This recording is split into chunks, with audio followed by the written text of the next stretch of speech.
Well, thank you very much. Now we're going to move into the next part of this session. So I think we just had a really great overview about what are some of the challenges when it comes to digital trade and technologies. But I'm really pleased that we can go a little bit deeper into some of these issues with this amazing panel. So let me just introduce them. To my left, Pastora Valero. Is Senior Vice President for Government Affairs for Europe, Middle East, and Africa at Cisco Systems. Alistair Long is Deputy Trade Commissioner for Africa of the UK. Elizabeth Brinton is Corporate Vice President of Sustainability at Microsoft. And on the end, Stephen Beck is Head of Trade and Supply Chain Finance at the Asian Development Bank. So thank you, all of you, for joining us. Pastora, maybe I could start with you. We heard just now about some overview about the role of digital technology, but maybe you can speak a little bit about the role that you see them playing as global value chains start to shift and some of the regulatory issues around them. To be here with you all. So I would start by saying that technology and the digital technologies play a huge enabling role. So we know as a company, and I think there is a bit of, we have a little bit of a tech of technology. Maybe. I think there's a mouse inside the speaker there. Yep. Okay.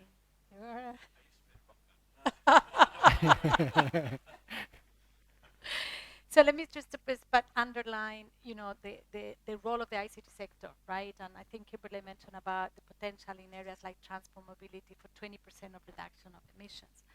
Now, in terms of the digital trade, I think, one of the amazing trade agreements that we've had is the Information Technology Agreement, the ITA, that has actually made ICT products democratized, right? The usage of products. And when you can use products and ICT products, then you can do and enable all of these innovations.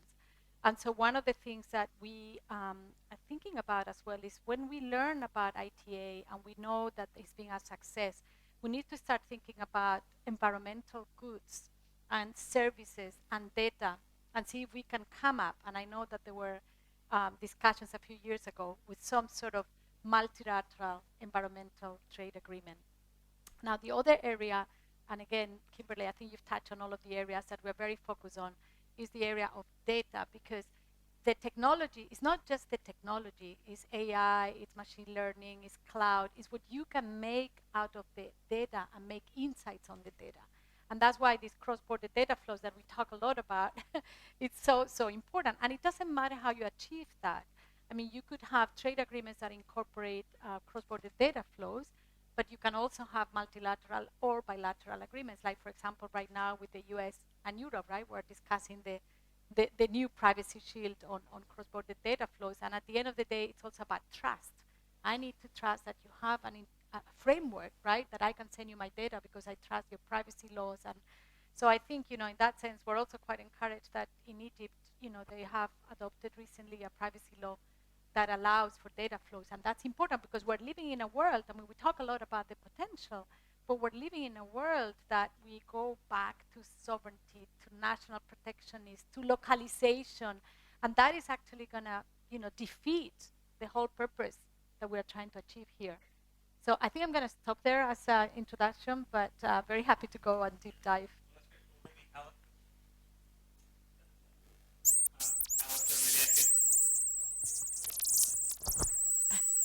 I'll tweet. Yeah, turn yours off. We'll play a coordination game here. Alistair, so we talked about some of those difficulties actually of establishing regional and international trade agreements based on this issue of trust. In this region and in Africa in general, there is less progress being made in some of those developments. What are some of the challenges that you're seeing in this region on establishing those kinds of agreements, but particularly how they might apply to not just addressing the challenges of digital trade, but unlocking the opportunities? just check. Is that working? Yeah, Yes. that's it. May I first just say a thank you to you, Kimberly, and to the panelists as in part a host of this event from the Department for International Trade for being a part of it. It's really this event was to really shine a light on an issue that we care really deeply about. We hope in the UK that we're climate leaders and that, you know, having just passed the climate baton to Egypt, that we have demonstrated some progress on that. We're very leaders on free trade, but increasingly I think we want to be seen as leaders on digital trade as well. And the agreement that we've in Singapore, which I think is possibly the most advanced digital trade agreement out there between two nations, is exemplar and deals with a number of the issues that Kimberly referred to around interoperability, localization, and so on. Now, if you then Africa, I'm a real optimist about Africa, but I do recognise the world you've described, a world of nations, of barriers, of, and we were talking earlier.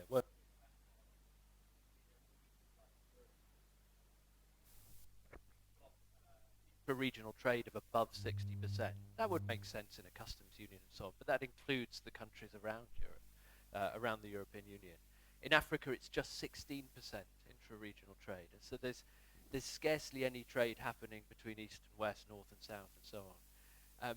And yet we have this Africa Continental Free Trade Area, now far more concretely progressed than anybody anticipated.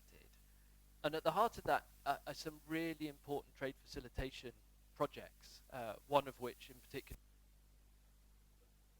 trying to improve the trade corridors across East Africa through the work of actually a British-sponsored company called Trademark East Africa. And Trademark East Africa is now going to rebrand as Trademark Africa and try to bring the same to the whole of Africa, and including tackling some of the really tough trade corridors of West Africa, the Abuja-Abidjan corridor, for example. What I think is really interesting about that, how quickly you fall over if you don't get into the digitization space. You can't really speak of Kenya as an export corridor, sourcing from Uganda, from Tanzania, from Rwanda and other places, bringing it through the agglomerates in Kenya and then off to markets like the US and UK. You can't really do that without understanding the entirety of the system and then being able to track and monitor and see it in the numbers. And that has led very quickly to trying to reduce the paperwork and some of the vested interests around physical points, but then very, very quickly getting into, okay, we need to put this into digital. So I'm very optimistic that what started there is going to grow just as other things have in tech in Africa very fast. Great. And Elizabeth, maybe if you don't mind, I just want to go straight to Alistair, actually, and here, going to another region. You're at the ADB. You're looking at places in sort of Southeast Asia and Asia in general. One of the roles of the ADB is helping to facilitate some of these kinds of agreements. What has been your experience that you've seen in Asia, similarly in terms of the role of digital commerce, and particularly around some of these trade agreements that you see to be the most necessary? Thanks, Philip. Thanks very much to the UK government for the invitation and for hosting this, and for the Economist's invitation. Philip, I'll just mention briefly, there may be people in the audience who don't know what Asian Development Bank is. It's a AAA rated multilateral development bank that was established in 1966. It has 68 different shareholder governments, including the UK, G7, and of course most every country in Asia. In fact, I think it does include every country in Asia, not surprisingly. And the mandate of the bank is to basically to improve people's lives, to help Asia develop. And of course, trade has been extremely important in the development story of much of Asia, and so it's an incredibly important part of how ADB sees itself fulfilling its mandate. However, we see substantial financing gaps, and we need to close those financing gaps in order to realize the full potential for trade and development in Asia and elsewhere. And so we provide guarantees and loans to back trade. Last year, we did almost 7,000 transactions valued at $8 billion, focused mostly on markets such as Pakistan, Bangladesh, Vietnam, Sri Lanka, and Uzbekistan. We also operate in Central Asia. So we're very focused on that, and we firmly believe that digitalization of trade, and I look forward to talking about some specific things that we're doing to digitalize global trade, can be transformative in terms of our ability to close some of those market gaps. So we're working very actively on digitalization for that reason, but also because we now know that up to 80% of the global carbon footprint can be traced back to trade and supply chains. So if we don't green trade and supply chains, we're not going to be able to realize our goals. And so this is also an area of focus for us, and digitalization can help us do that very strongly. Now, I know I haven't answered your question, Philip, but I think one of the, just in terms of, and this goes to what you were saying, Alistair, to compare Africa to Asia in terms of its development and the role that intra-regional trade has played in the success of Asia's development story, you can see that it's substantial and it continues to grow that intra-regional trade. Great, thanks. And I want to come back later to sort of more specifics around digitalizing global trade and some of the experience in Asia. But you did touch on this issue of sustainability, the fact that 80% of the carbon emissions are coming out of the of global trade. So maybe I can move that to Elizabeth. We've been talking about the role of technologies, about facilitating communication through supply chains, and what that means for sustainability. You have, recently-ish, taken up this new role at Microsoft, focusing on sustainability. Maybe you can talk a little bit about what Microsoft is doing and what you see as the role of those technologies in addressing sustainability in terms of trade. Thank you so much, and it's wonderful to be here. Appreciate the opportunity. Well, again, technology and digitization is a core enabler. And so in terms of sustainability and the nexus between supply chains, it has a role on a couple different levels. First of all, fundamentally around the optimization efficiency around logistics. So by optimizing the pathway of a ship, for example, and marine fuel, it's hard to abate sector. By optimizing the pathway using digitization, you can actually reduce the energy demand through the shipping. So the optimization around logistics directly has a positive impact in terms of carbon and emissions. So that's the first. The second is in terms of track and trace, being able to understand what a good is, where it came from, who made it. That gets to not only the environmental aspects, but also the social aspects of ESG. I was talking to one of our customers who's the chief sustainability officer in retail of a major brand recently. And she was talking about how the biggest challenge for her was dealing with micro suppliers around the world, particularly brings it home to Africa, to the continent here, micro suppliers of cotton or other textiles, roots. And then how do you make sure that the people that are growing those plants, that are harvesting them, are doing the right thing, that they're of age and safely employed and those types of things. So every aspect of how we produce goods and services, move those goods and services, the application of digital technology can help. Making sure that you have the provenance, the trust that you were mentioning earlier is so important. And I think that creates then the digital backbone of information and data that can lift up the conversation as well back to the policy levers. And Kimberly, something you were talking about, how do we make good decisions? How do we recognize and reward the right behavior and the right decisions to boost the economy, to lift and make sure we're also having a just transition? A final point is then around microfinance and enabling embedded finance in transactions that create new economies, new classes of infrastructure, and lift populations, which is a very important topic of COP. Again, digital plays a very important role. For example, Microsoft here in Africa with several countries were involved with microgrids. Well, people recognize, well, microgrid would have solar or so forth. But the digital backbone that actually enables the interoperability between the battery system and the solar, for example, or to produce green hydrogen, that's all a digital core. And so again, it's part of the ubiquity that enables the transition and new business models and lifts economies. And I think that's really important to recognize. Yeah, and it seems like one thing that we've noticed really over the past 10, 15 years, particularly in this region, is that increased ubiquity of energy access, often through off-grid solutions like you've been mentioning, and how that brings some of the communication technologies that actually empower those micro SMEs. Maybe either Alistair or Steve, you could talk about maybe how do you see that rise of micro SMEs in this continent, and what do you think that is how is that changing with how are they being empowered by some of these technologies and trade?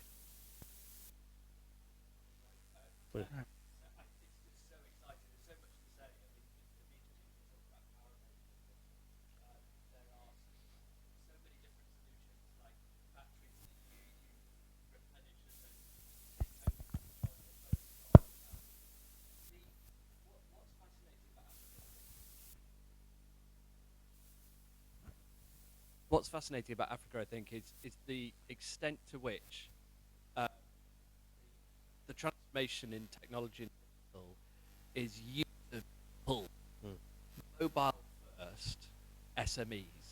Now, that's not to say that there isn't a very significant industry contribution as well. For example, telcos who've come up with the M-Pesa platform and these sorts of things, which have been absolutely phenomenal success stories. But it is just this way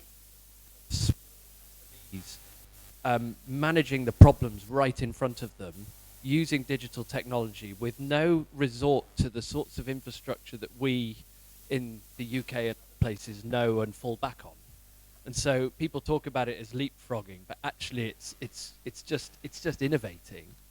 And I always love examples, just a couple if I may. Please. So, I mean, two companies on my mind at the moment. One, Aplo in Mozambique, where they spotted that 900 lorries a day were going back to South Africa empty, and yet Mozambicans had tons of cargo they needed to move in a cost-effective way. And so this very simple platform aims to connect the availability of haulage with the demand of the cargo. But it then also addresses another really fundamental issue in Africa and developing markets of trust in the whole supply chain really. So that the platform enables you to see where your cargo is, to track the payment system, to insure it, and so that you can really develop a sense that this is actually real, it is going to work for you. Another really amazing one I think is Trotro Ghana, where farmers with an inability to access were able to set up a very simple platform again to see the availability of tractors in their area so that they can access for their farming needs.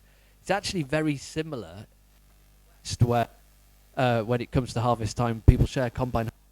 This, unlike the West, is online. It's digital. It's in the hand, and it's all powered by mobile phones, and it's growing and successful commercial model in the end. So I think that's the thing to understand about Africa first and foremost is this is being driven bottom up. Being driven bottom up, and the innovations are coming from bottom up. Yeah, please. Maybe. Thanks. Yeah, that's exciting stuff. I mentioned that last year we did about 7,000 transactions. 2,000 of those on the trade side supported SMEs, which isn't enough. So we've been trying to scale our supply chain finance business, which really looks at SME risk quite differently. But what we've come to realize is that the greatest beneficiaries of supply chain finance, as we know it now, is just the first tier of the supplier. It doesn't go, right down into the deep bowels of the supply chain, where typically one finds the smaller companies. So we did this white paper on deep tier supply chain finance that came out last month, and one of the biggest surprises I think that came out of the paper is the potential impact, not so much for inclusion. I mean, I guess that bit's obvious and it's important, it's obvious, but the potential impact on sustainability. And really the reason for that is that if you use technology and digitalization to drive transparency throughout the supply chain, then you've got a flow of data potentially that goes up and down. And then you can do all sorts of things, including monitoring and verifying standards in sustainability, and possibly on the social side, hopefully as well. So exciting stuff. I agree, Alistair, that there's a lot of opportunity. Elizabeth, maybe you'd like to talk a little bit more about, obviously, not just sort of the ability to look up and down the supply chain, but how that helps to build the trust, I mean, that we're talking about, and that transparency that can feed back into requirements of companies when it comes to things like reporting and being transparent about their own activities. Absolutely. This is such an exciting topic, and I think you can see by all of our energy, we're all leaning in, because it really unlocks the potential, whether it's SMEs locally in a developing market, all the way up to the big global corporates. And so one of the things that Microsoft has done is we're building on the Azure stack and all of the security and data privacy and all those best practices built within the Azure stack. We've invested in our cloud for sustainability, which includes the sustainable value chain. And so again, it's up, down, it's across, and it's really taking the best practices that Microsoft as a global purchaser has learned. I mean, for example, currently over 80% of all of our own suppliers, we get the full data from them, and we have learned it's a learning journey and it's complex. And we also use small suppliers, not just big ones that you brands that you would know. And so from that, we've taken that learning and we put that into our product. And then what that does is that we're focused on then simplifying to get to the point that you just made about transparency. Because if you can unlock the data flow, it goes back to my comments earlier, you can optimize around logistics. You can create the transparency that builds the trust because you have the track and trace and provenance that you know, and you can verify that something is what it's supposed to be. And actually then it also creates a virtuous system. And I think that's one of the key things about sustainability is that we're talking about systems change. And so you can't look at one aspect of sustainability or economic growth in just one silo. And that to me, just if we can collectively get that right, that unlocks so much economic value. It lifts so many into the opportunities, not to mention, of course, helping our planet. And so it's about the people, it's about the planet, it's about the economics, and it doesn't have to be a zero-sum game. And that's where good data is so valuable because ultimately it unlocks the improved decision-making. And so this is just as much about decision-making, and because yes, we have a reporting aspect of our sustainability tool, which is called Microsoft Sustainability Manager, that builds all that credibility and track and trace. We anticipate that governments, well, the UK is already there, going to require assurance, third-party assurance. UK taxonomy is following, SEC is coming along. But this shouldn't be about a hammer. This should be about unlocking the opportunity of innovation that we're all talking about here. To me, that is what's so exciting, because if you have that credible information that decision makers, policymakers, boards, corporate boards can trust, then you can begin to move at pace with confidence into deploying capital into new areas.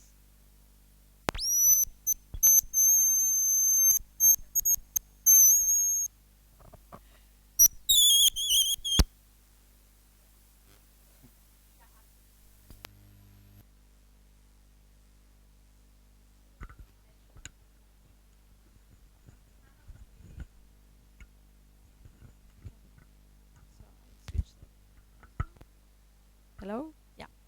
So I think it's so important because you cannot really manage what you cannot measure. So, and I think we need to get better. And that's what we're putting a lot of focus as well in Cisco. And often I ask, I'm not an engineer on my team, so what is the carbon footprint of the usage of our product? Because of course, the scope 3, for us, the largest emission is the use of our products. And our customers are demanding, right? If we deploy your products in our network, if we retrofit a building, a smart building, and we put all of the sensors and try to make what is the impact, right? So that's where we need to get, I think, crisper. And one of the things, obviously, that we are doing as well, as you said, in terms of the supply chain, we've made our own commitments, like many companies being net zero by 2040. And actually, that's very easily said, but it requires a lot of resources, a lot of investments, and a lot of commitment. But what we're doing is also asking all of our logistic and manufacturing suppliers to make public commitments. And then those commitments will need to be verified, and that's where the standards come into. How do you verify that, right? So our commitments are validated by the standard, the science-based initiative, and that's a global standard. But there may be other standards that we need to work on globally. ITU is also working on net zero standards, and we certainly want to be faithful to our commitments, and we want to make sure that there is that trust that our customers, our suppliers understand that if they are using this technology, that's what you are reducing your scope. So I think the supply chain accountability and transparency are going to be absolutely key.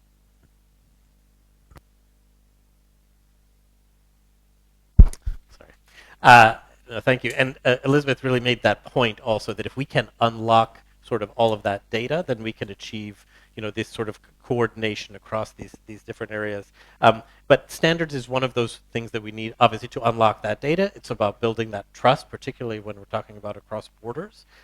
Maybe you can talk a little bit more, and I can open it up to the rest of you, about how we manage some of those cross-data flows. So what are some of we talked about standards, but what is also going to be necessary in terms of trade agreements that can unlock that kind of data while maintaining things like sovereignty, upholding data, privacy, the rest? I think it's the private sector is really starting to step in some ways, certainly in a vacuum. I was moderating a panel some weeks ago for SWIFT, and they put out a question to banks around the world, I think also some companies. Do you know what standard it is that you're supposed to be complying with? And do you know what the methodology is to demonstrate compliance with that standard? And I think it was 82 or 83% said no to both questions. So there's a lot of interest out there to move the needle on this, but there's also a lot of confusion. So when we were talking earlier, Philip, I was mentioning that we're looking at doing a pilot now with the IFRS. This is the one of the major sort of this is the body that puts out the template for financial reports around the world, right? The companies have to produce a financial report, and so they're creating the ISSB, the International Sustainable Standards Board, report on climate, so that companies would have to produce a climate report. And so we're looking at tying those guys up with GS1, these guys who do barcode, QR code information throughout the supply chain for companies, to see if we can format into those barcode templates the data that's required to populate these climate reports. So hopefully it's in that kind of way that we're going to start to generate the kind of standards and methodologies that are required to be able to understand and then track and sort this stuff out throughout the supply chain. I can just make a point, standards and interoperability. And I think interoperability is not just between technologies, but it's also between policy frameworks. Because, in Europe, and I live in Brussels, we're very proud of GDPR. I don't know if the audience is familiar, the General Data Protection Regulation. And basically, we want everyone to adopt GDPR. But not every country is going to have a GDPR law. They're going to have privacy laws. And I think what's important is not that we have exactly the same law, but that we have interoperable frameworks that we can trust. And so I think that's really important. And we're getting some progress there, but still, it's not clear. And for companies, big companies, we have huge compliance teams. But for smaller companies that we want to become, we want to help them be operating globally using the backbone of the internet, it's increasingly complex to do that and to be able to know what they need to comply with. And then the other, just want to commend the UK. I think your agreement with Singapore is one of the most modern trade agreements. I think it's a model as a trade agreement. I almost would argue that every trade agreement should have and incorporate these digital trade clauses, like the data flows, the prohibition on forced localization, and also cyber, because let's not forget as well that cyber is another area where we really absolutely need to work on international standards, global standards, because that's one of the reasons, also the national security aspect that forces sometimes localization, right, in the name of security.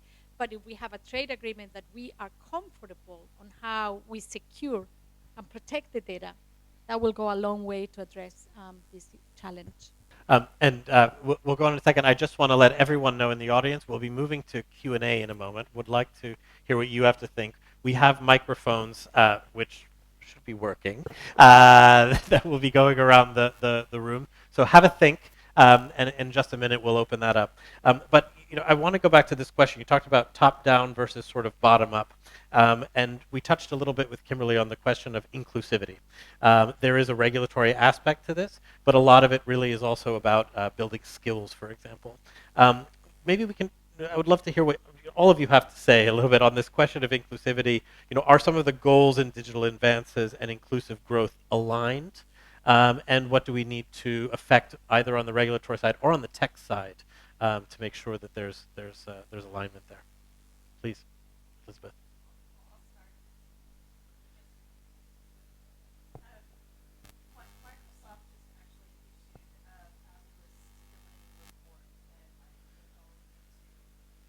No? Yes? Okay. Yes. All right. Thank you all for your patience. Yes. The comedy of the microphone. We could do a stand-up routine, maybe with your band. In any case, what I was going to say is Microsoft just issued a skills report, and it's related to both sustainability and technology. And so it's online. If you go to Microsoft, you can see our skilling report aligned here with COP. And one of the couple of key takeaways, again, it comes back to the discussion around systems. And so the recognition that in order to be inclusive and look holistically or horizontally, we need both the STEM, of course, as a tech company, we've talked a lot about STEM education for a long time. But part of what's important, and I think this is what's so exciting about inclusivity, is the recognition is that it's about education across all the different capabilities, liberal arts, basic mathematics, reading, communication, as well as deep STEM. Because we have to get very practical as a world. And so we need tradespeople, we need technologists, we need trade experts, policy, communicators. And so that, I think, just real, honest, humble, kind of back to the basics of we need everybody to have what his or her, all the inclusive capability to shine in the economy. And then that's when we lift everybody up. And so that's one of the reasons we invested in this report.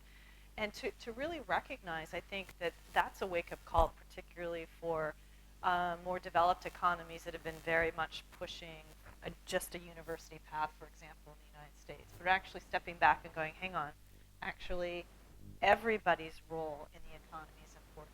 And there is a room, and we can actually take those applications into green intent.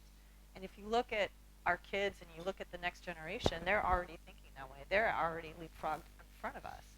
And so that's the opportunity, and that's where Microsoft is. We're investing in skilling. We're in all the traditional ways of partnering with universities, but going down the grades and thinking then about what are community level activities, hackathons and things like that, but that also draw in the creative and the liberal arts. Any others want to speak maybe to the connection between regulation, policy, and inclusivity, perhaps? Well, I'll just take the opportunity to mention that I do think, as I was saying earlier, that digitalization is critical for inclusion. And I think digitalizing trade is something that we can do in 5 years. And basically what that means is that we digitalize 30 documents.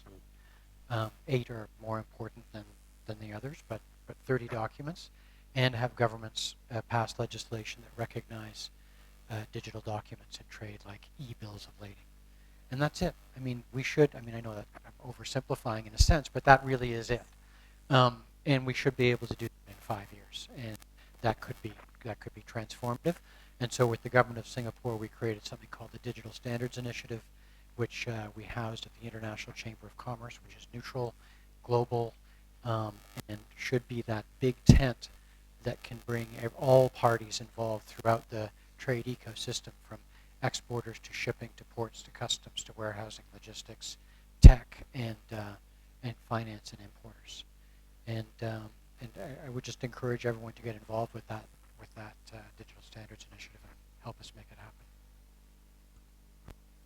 Yeah, I think we all agree digitalization is key for inclusion, but I think we also agree that without digitization, you can feel excluded. So we saw that with the pandemic, right? Those schools that did not have connectivity, the children could not continue their education. The SMEs that didn't have the digital tools could not continue to operate. So that hence more important to address the digital connectivity that Kimberly made and make sure that everyone has connectivity. And then on the education, I think, whether you have a baker shop or whether you are an SME, everyone needs basic IT skills. That's an area where Cisco has been focusing for the past 25 years. In fact, our largest program, the Networking Academy, we've trained already 17.5 million students globally, which is kind of a blow-minding number, and around 230,000 in Egypt with IT skills, from basic IT skills to more networking programming skills. And I think the other point I wanted to just stress, this is not just about Cisco or Microsoft or the private sector. This is about partnership. We need to do this in partnership with the government. I mean, here with me partnering with the Minister of Higher Education, the Minister of ICT, and together we can make a lot more impact. And then the other thing in terms of education is also not to forget more vulnerable communities. We've been having, some of these programs in prisons. We've also done programs for persons with disability, and we also put a lot of focus on gender diversity, right? I mean, if we look at the women participation, actually, it's interesting because in Africa, Nigeria and South Africa, we have almost 40% of the participants are women, while in Western Europe, for example, it's less than 20%. So, which is interesting for me also to realize that, I mean, here we must have done something right, because we've attracted, a lot more diverse slate of students. So I think, again, education is the big equalizer. And I think we need to continue and accelerate all the efforts collectively to really tackle education and digital skills in particular. Alistair. Just a few quick comments on Africa. So remember, you're sitting in the continent where technology has just made the most powerful transformative effect on the wider population, and best known, I think, on fintech, on the sort of mobile money. But then now you're seeing, as I've described earlier, all these manifold different innovations that people are coming up with just using the technology in front of them. And so that's just incredibly exciting. That looks really different in Africa because people can't afford iPhones, and they don't have the App Store. They have cost and more flexible approach. I think what's then really interesting is, yes, you've still got some really significant gaps, and it's brilliant that Cisco and others are working on that. We too are doing some work on that. So you've got problems of literacy, coverage gaps, training, local content to make the material that people access relevant to Africa, and that we need to continue to work to address. As you digitize, and this comes, I think, back to Steve's point, it does become really essential for Africa too, if it's ever going to really fulfill its potential, it has to trade with itself. And if it's going to trade with itself, it has to reach till progression on its customs procedures in particular. And we're already working on that for markets as significant as Kenya for export, and we're starting to see how effective that can be. As you digitize, you massively increase inclusion, particularly for women. And that's just a really, really interesting study in itself for Africa. And I'll plug just a little bit of economist research here. I mean, some research that we did earlier this year showed that, despite the challenges in regions like this one, the hunger is really there. So among businesses who are looking to digitize, or among executives, the highest percentage are expect to digitize their business over the next year are actually based in Africa, with the second one being in the Middle East. So I think it says a lot about the power of these tools to overcome existing challenges that might be stronger in some regions. Let me open it up now to our audience. If we have any questions, perhaps here. Has anyone been thinking? Yes, please, here in the back.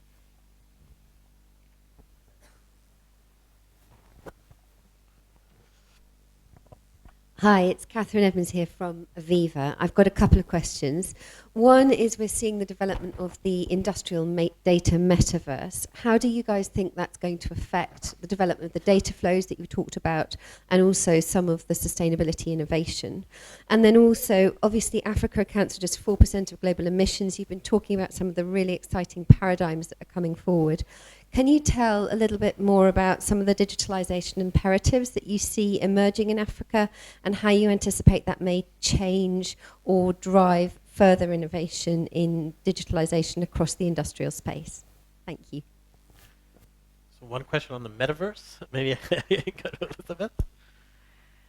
Thank you very much. So, in one sense, to simplify it back down to basic language, if you think about the industrial metaverse, that's really the advanced digitization of linking several different aspects of core technology to enable decarbonization, for example. So, if you think about smart manufacturing, and you think about the intersection between the ability to use automation and visualization tools, be able to have digital twin, IoT, all those things coming together in an interoperable way, that is essentially then the metaverse, right?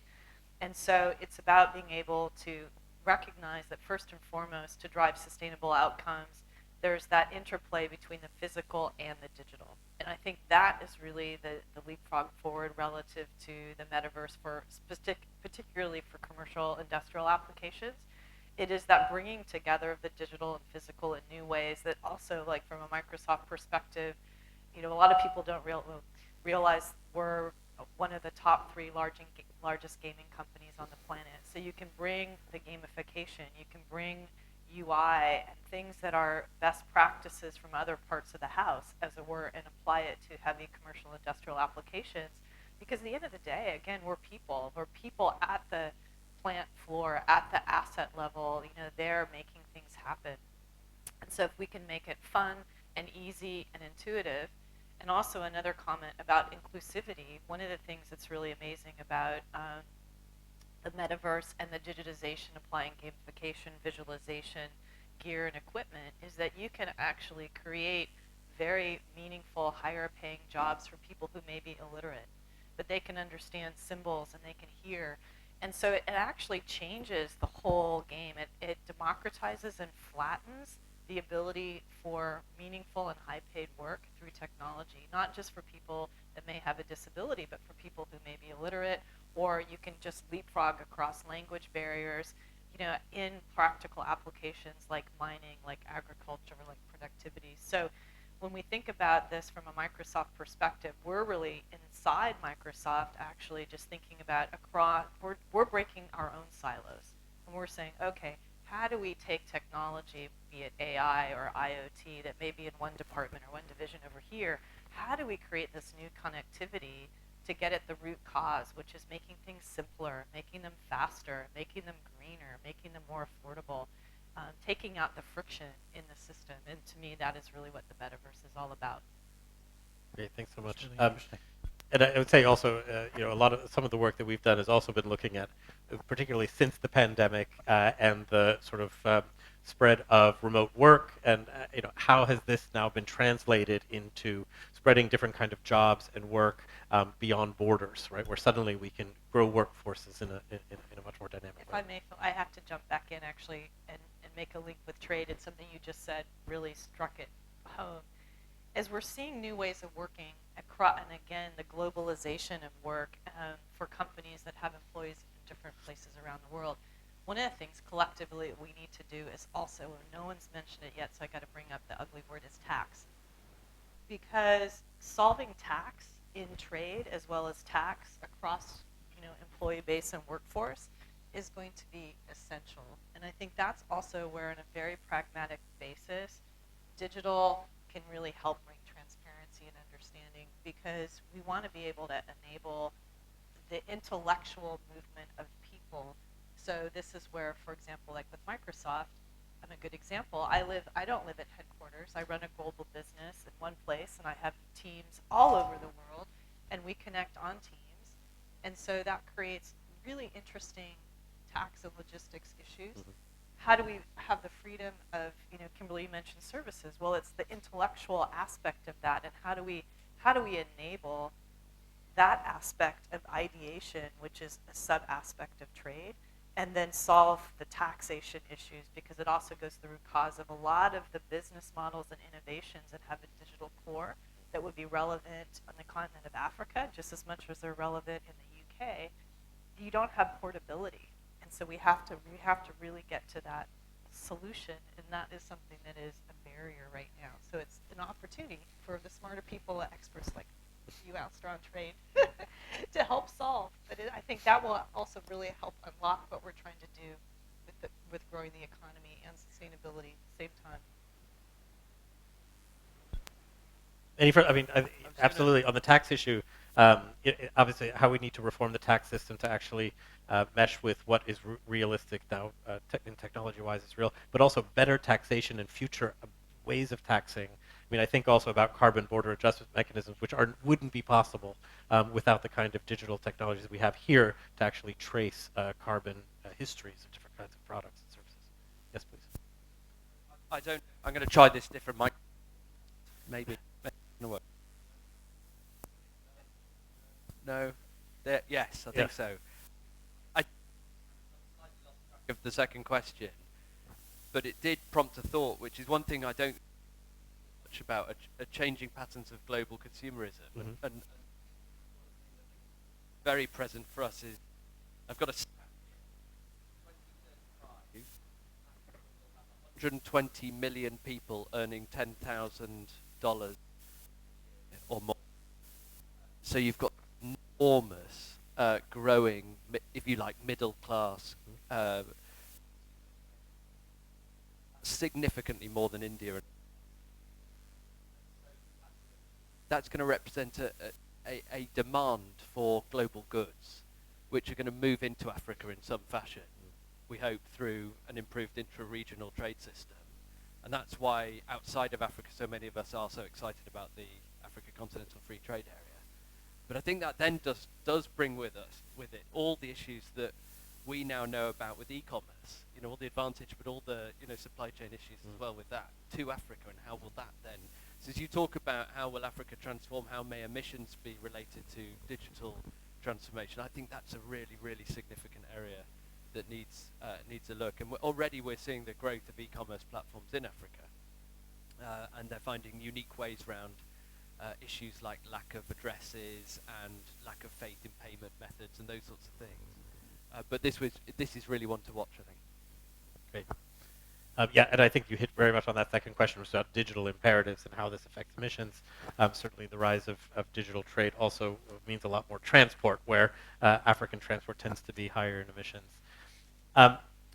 Unless there are any other comments, maybe are there more questions that we can go to the audience? Yes, here on the right, please.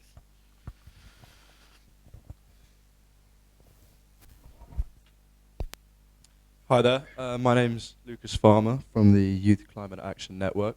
I wrote a research essay last year when I was in high school titled, "How could blockchain technology be used to ensure that the formalization of ASM mines within the DRC is effective?" And so my question is this, related to blockchain technology. Going forward, how important and viable do you believe blockchain can be at improving transparency and aggregating data within complex supply chains? Application of blockchain, and I would say other advanced technology, I think. Yeah. Yes, thank you for your question, and it's great to see youth here as part of COP. Thank you for coming. One of the things that if you really think about advanced distributed ledger technology, it's going to play a very important role. One of the things that Microsoft is investing in is we're looking at, actually, quite frankly, alternatives to older or the original blockchain to make sure that it has a lower carbon footprint. So we're very, very focused on what are the types of code methodologies that actually are going to have a lower energy utilization. And so what I think the key to your question is, how do we have, yes, distributed ledger, alternative new types of advanced internet technologies that do two things. One, create the verification, the trust mechanism of track and trace for provenance across the supply chain. I think that's critical. So the answer is yes, very, very important, and we'll continue to create and have more and more of a role. The second part then is the right methodology to make sure that at the same time you're not actually driving up the emissions by driving more and more compute. So one of the things that Microsoft is investing in is low code, no code. How do we actually really, at the same time as we recognize that the application of digitization to supply chain, the whole conversation we're having today, is really, really important. We want to do that with the least amount of environmental or emissions impact. And so that's part of where we're investing in doing that. And should say as well that our current products that are in the market, like Azure, I think I mentioned, but also Microsoft 365, which most people use, we actually have an emissions dashboard, and we're also building into our new technologies the smart capabilities to actually enable the user to have choices around when you charge or smart charging, and we can automate that. And so we're trying to create a virtuous system that solves one thing without creating another problem. Thanks.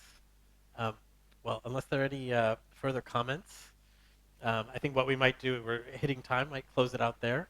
So I want to thank all of our audience for joining.